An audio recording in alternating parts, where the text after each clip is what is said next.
23장.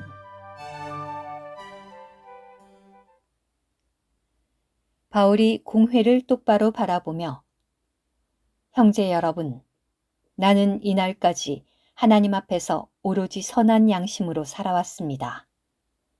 라고 하니 대제사장 아나니아가 바울 곁에 서 있는 사람들에게 그의 입을 치라고 명령하였다. 그러자 바울이 그에게 말하였다. 그대는 회칠한 벽입니다. 하나님께서 그대를 치실 것입니다. 그대가 거기 앉아 나를 율법대로 재판한다고 하면서 도리어 율법을 어겨 나를 치라고 명령하는 것입니까? 곁에 서 있던 사람들이 그대가 하나님의 대제사장을 욕하는 것입니까? 라고 하자 바울이 말하였다. 형제님들, 나는 그가 대제사장인 줄 몰랐습니다. 성경에 너는 백성의 지도자를 비방해서는 안 된다 라고 기록되어 있습니다. 그런데 그들 가운데 한 무리는 사두개인들이고 다른 무리는 바리새인들인 것을 바울이 알고 공회에서 외쳤다. 형제 여러분, 나는 바리새인이며 또 바리새인의 아들입니다. 내가 지금 재판을 받고 있는 것은 죽은 사람들의 소망인 부활 때문입니다. 바울이 이 말을 하자 바리새인들과 사두개인들 사이에 논쟁이 일어나 무리가 나누어졌다. 왜냐하면 사두개인들은 부활도 없고 천사도 없고 영도 없다고 주장하지만 바리새인들은 다 있다고 시인하기 때문이다. 그래서 큰 소란이 일어났는데 바리새인 편에서 율법학자 몇 사람이 일어나 강력히 주장하였다. 우리는 이 사람에게서 아무런 악한 것도 찾아내지 못했습니다. 만일 어느 영이나 천사가 그에게 말한 것이라면 어떻게 하겠습니까? 논쟁이 심해지자 천부장은 바울이 그들에게 찢겨 죽지나 않을까 염려가 되어 군인들에게 내려가서 바울을 그들 가운데서 빼내어 병영 안으로 데려가라고 명령하였다. 그날 밤 주님께서 바울 곁에 서서 말씀하셨다. 용기를 내어라. 내가 예루살렘에서 나에 관한 일들을 엄숙히 증언한 것처럼 로마에서도 증언해야 한다. 날이 밝자 유대인들이 작당하여 음모를 꾸미며 바울을 죽이기 전에는 먹지도 않고 마시지도 않겠다고 맹세하였는데 이 음모에 가담한 자들이 40명이 넘었다. 그들이 대제사장들과 장로들에게 가서 말하였다. 우리가 바울을 죽이기 전에는 아무것도 입에 대지 않기로 굳게 맹세하였습니다. 그러므로 이제 여러분은 공회와 함께 바울에 관한 일들을 더 정확하게 결정하려는 것처럼 하고 천부장에게 바울을 여러분께 데리고 내려오라고 알리십시오. 우리는 그가 가까이 오기 전에 그를 죽일 준비가 되어 있습니다. 그런데 그들이 몰래 숨어 있다는 것을 바울의 누이의 아들이 듣고 와서 병영에 들어가 바울에게 알리니 바울이 한 백부장을 불러서 말하였다. 이 청년을 천부장에게 데려다 주십시오. 그가 천부장에게 알릴 말이 있답니다.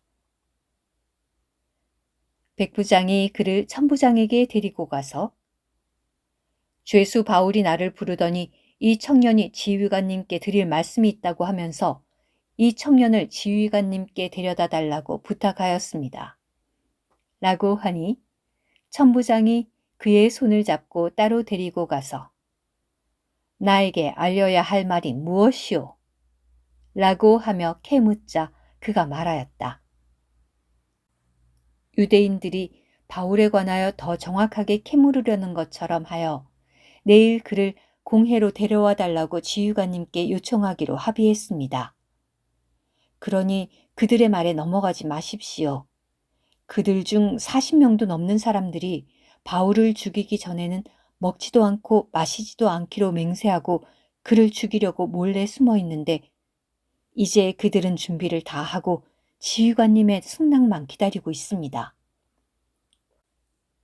천부장은 그 청년을 보내며 이 일을 나에게 알렸다는 것을 아무에게도 말하지 마시오.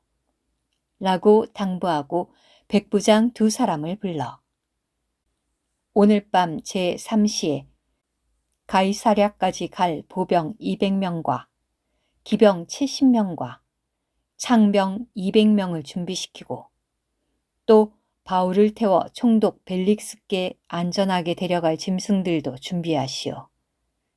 라고 한 뒤 다음과 같은 유형의 편지를 썼다. 클라우디오 루시아는 총독 벨리스 각하께 문안드립니다. 이 사람이 유대인들에게 붙잡혀 살해될 뻔했는데 나는 그가 로마 시민인 것을 알고는 군대를 거느리고 가서 구출해 주었습니다.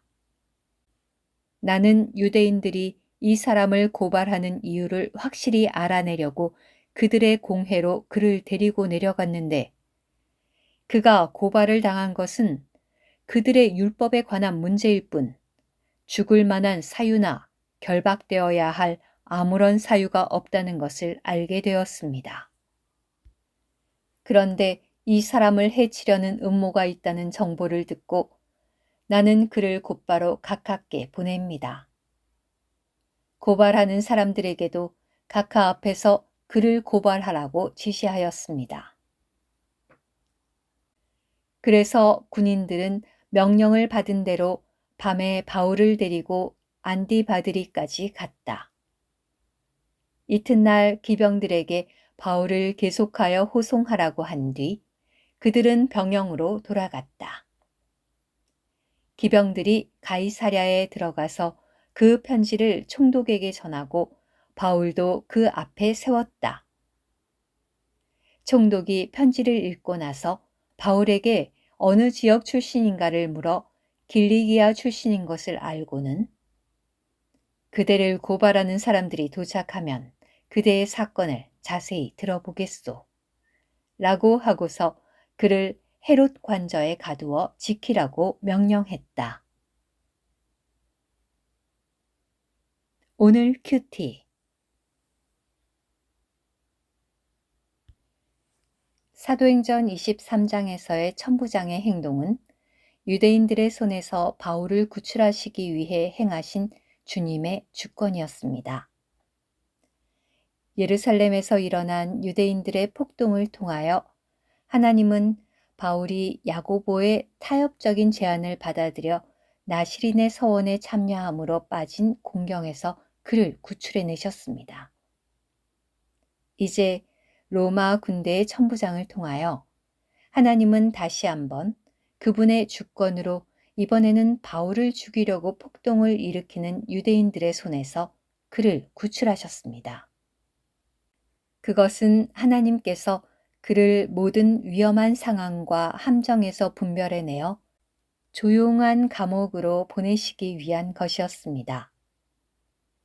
가이사랴에서든 로마에서든 이것은 그에게 조용한 환경을 제공하고 시간을 주는 것이었는데 이것은 그가 주님께 받은 하나님의 신약 경륜의 비밀을 그의 마지막 서신서들을 통해 역대의 교회에게 남김없이 해방하도록 하기 위한 것이었습니다. 역대로 교회가 이 서신들에서 받은 혜택과 유익은 영원토록 다 헤아리기 어려울 것입니다.